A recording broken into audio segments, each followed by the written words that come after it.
Welcome back to another episode of AFL by Jellyman here on Friday, April the 28th, reviewing round 6, even though it was a week ago. Obviously, the footy wrapping up on Tuesday. Obviously, some stats for the weekend ahead, and also previewing round 7, as well as going through our picks from last week and sort of what worked, what didn't work, etc., etc. But jumping straight into it, looking back at round 6. Obviously, we had Fremantle taking on the Dogs last Friday. The Dogs getting a big win in Perth, 118-69. And the Dockers just don't seem up to it at the moment. It seems like the Dogs were all over them. The Dogs midfield's really clicking together nicely. Their forward line's also looking a lot more fluent with the likes of Bailey Williams down there. Also with Cody Waitman back in the side, just providing a bit extra at the big guy's feet. Obviously, Lobb was okay in his return to Perth as well. He only kicked 1-3, but a lot of missed opportunities for the Bulldogs, kicking 17-16, and it could have been a lot more, I guess, brutal for the Dockers in that matchup, but not too much else to take away from that other than the Dogs will be in that top 8 this year, and the Dockers will probably be in that bottom 8. Moving to Saturday's game, so we had Port versus the Eagles. Very similar story. This time, obviously, Port Adelaide winning 109-69, a 40-point win against the Eagles. The Eagles obviously decimated by injury once again, nothing we haven't already mentioned. There is some fight and pressure from them, but they just don't have that quality on the field at the moment to take on the likes of Port Adelaide. Port Adelaide are hit and miss. I mean, they play St Kilda tonight. And they're away from home, so we'll see how they go away from Adelaide Oval. It's somewhere they've struggled this year, but not too much else sort of go away from that game. This game, so the Lions playing against the Giants in Canberra. We mentioned last week the Giants have a terrible record in Canberra. Brisbane getting a win by 21 points, 108-87.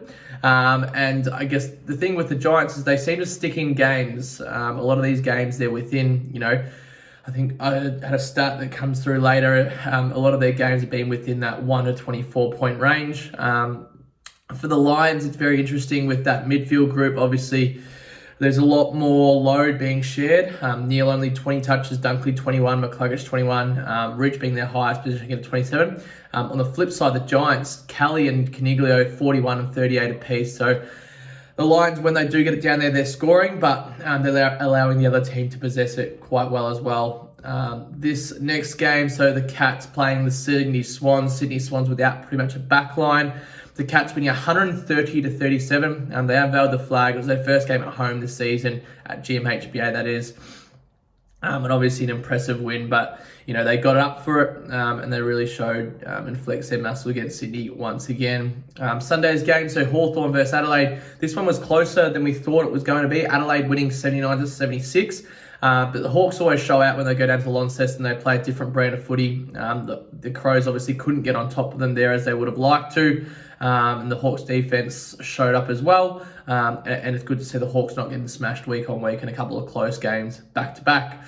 Carlton versus St Kilda. St Kilda winning 82-60. A defensive slog as we presumed last week. And obviously St Kilda coming out on top.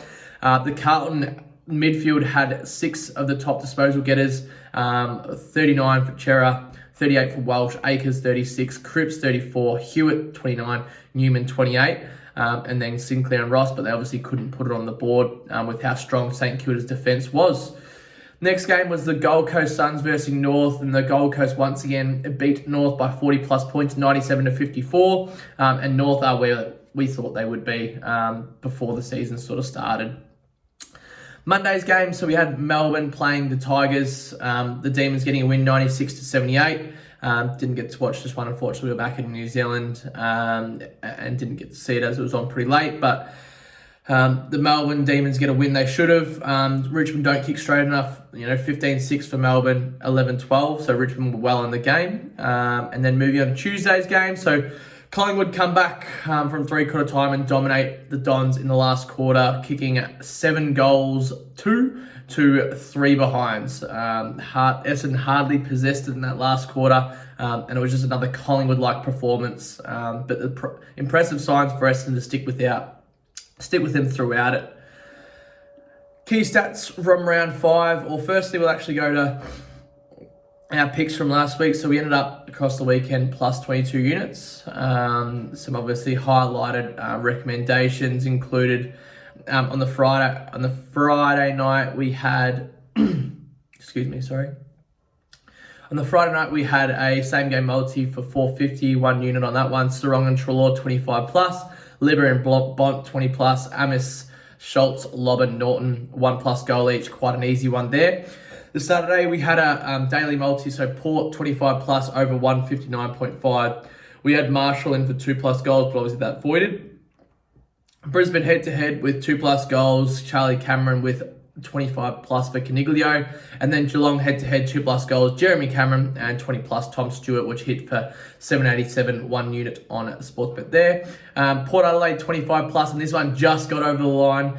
Total match points over 177.5, paying $2, 3 units on that one. The GWS Brisbane game, we had Charlie Cameron and Toby Green, 2+ goals apiece, 270, 1.5 units on that one. And then later game, we had Geelong 25+, paying 245, 2 units on that one. Sunday's games, we had an AFL NRL multi, the Crows, Suns, and the Seagulls, 202, pretty simple one there. Then we also had St Kilda under 182.5 total points, $2 there. We also had a same game multi in that one, 650, 25+ Sinclair and Walsh, Wood and Acres 20+, Marshall 15+, Curnow 2+ goals, and Owens 1+ goal there. And finish out the day, Gold Coast 40+, 285. For 2 units as well. On the Monday, we had an $11 same game multi for the Melbourne Richmond game.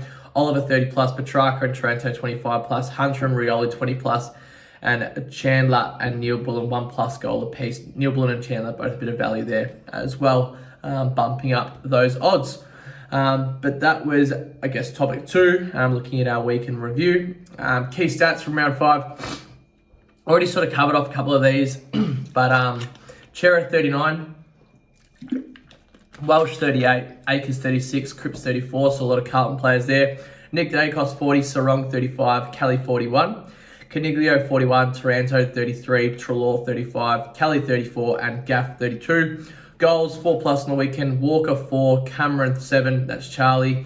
King 5, good to see him from Gold Coast King. And then Jeremy Cameron 5, Hawkins 5, Daniels 4 from GWS, Finlayson 5, Rebolt 4, and Kelly 4 as well. And just quickly go through 5 or 6 teams, player and team consistencies, but then these will obviously be in the show notes as well. We'll go from bottom to top this time. West Coast, so Jermaine Jones 20+ in his last 3 games. Jaden Hunt 15+ in all 6 games. Oscar Allen 2+ goals in all 6 games. Jack Darling 1+ goal in 5 of 6 games. The Doggies, Norton 1+ goal in all 6 games. Bont 20+ in all 6 games, 25+ in 4 of 6 games. Libber 20+ in all 6 games and 25+ in 4 of 6 games. And Trelaw 25+ in all 5 games. For St Kilda, Sinclair 25+ in all 6 games. Ross 20+ in his last 5. Wood 20+ in all 6 games. And Committee 1+ goal in his last 4, coming back from suspension this week. Richmond, Taranto, 25+ in all 6. Rioli, 20+ in all 6 games. Hopper, 20+ in his last 4. And then Prestia, 20+ in all 6 games. Port Adelaide, Butters, 25+ in his last 3 games. Rosie, 20+ in 5 of 6. Wine, 20+ in 5 of 6. Houston, 15+ in all 6 games. And then obviously the rest of them will be in the show notes, so feel free to take a look and use them ahead for your weekend multis. The round 6 preview. So obviously tonight's game, St Kilda versus Port Adelaide at Marvel Stadium. Somewhere Port Adelaide potentially will struggle. Looking at the total points under in this one, Charlie Dixon does come back in for Port Adelaide, but Todd Marshall, Tom Jonas, and Kane Farrell all go out. Last season, these teams played off, I think it was in Cairns.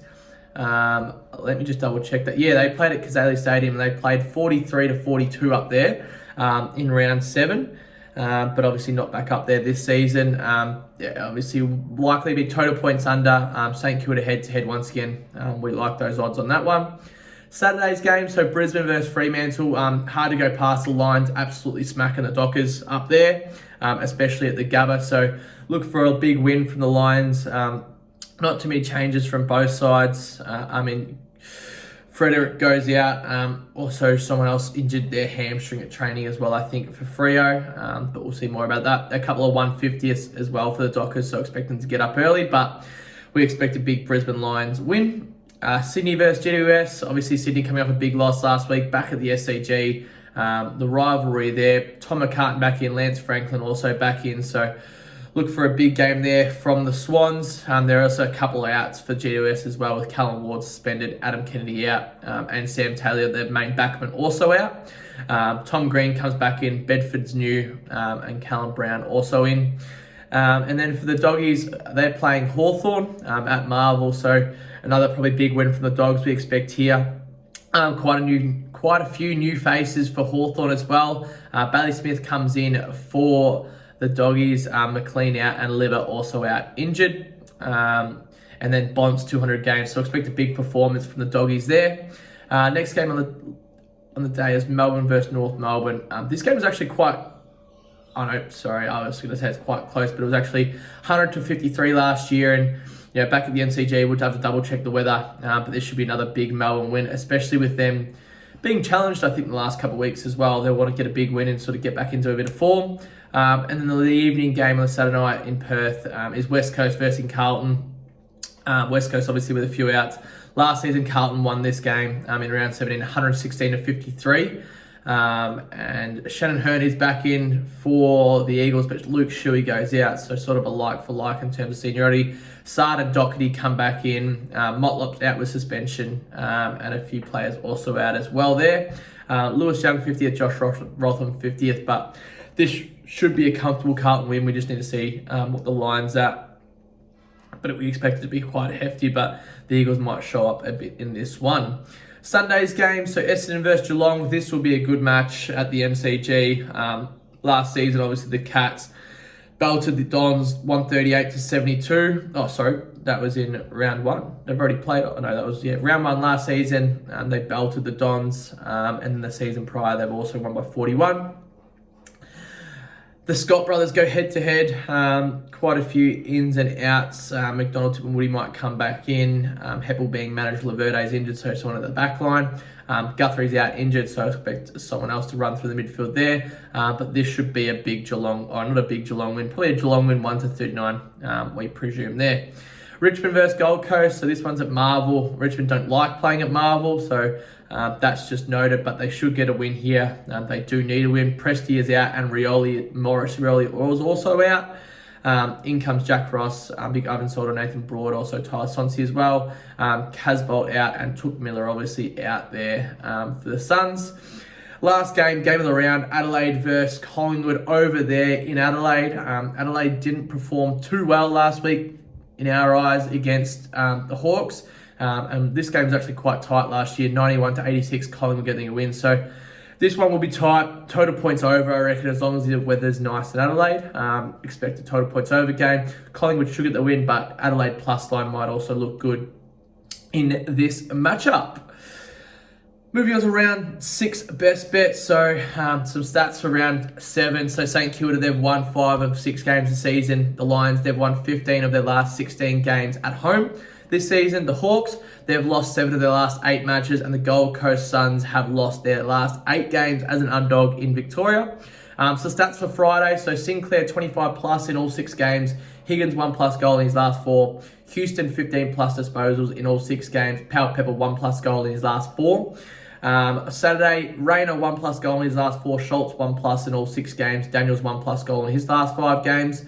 Treloar 25 plus in all 5 games, Day 20 plus in his last 4 games coming back from suspension, Hunter 20 plus in his last 5 games as well. Sunday, Merritt 25 plus in his last 5, Perkins 1 plus goal in all 6 games, Cameron 3 plus goals in his last 5 games, Rioli 20 plus in all 6 games, King 1 plus goal in all 6 games, and Rankin 1 plus goal in all 6 games as well. But that is all for this week. A quick one as being a Friday. We're back next week on Wednesday, looking a bit more into everything else with the weekend ahead of football. But as always, feel free to like, follow, and subscribe on Facebook, Instagram, YouTube, all that good stuff. Good luck for your weekend ahead of AFL punting.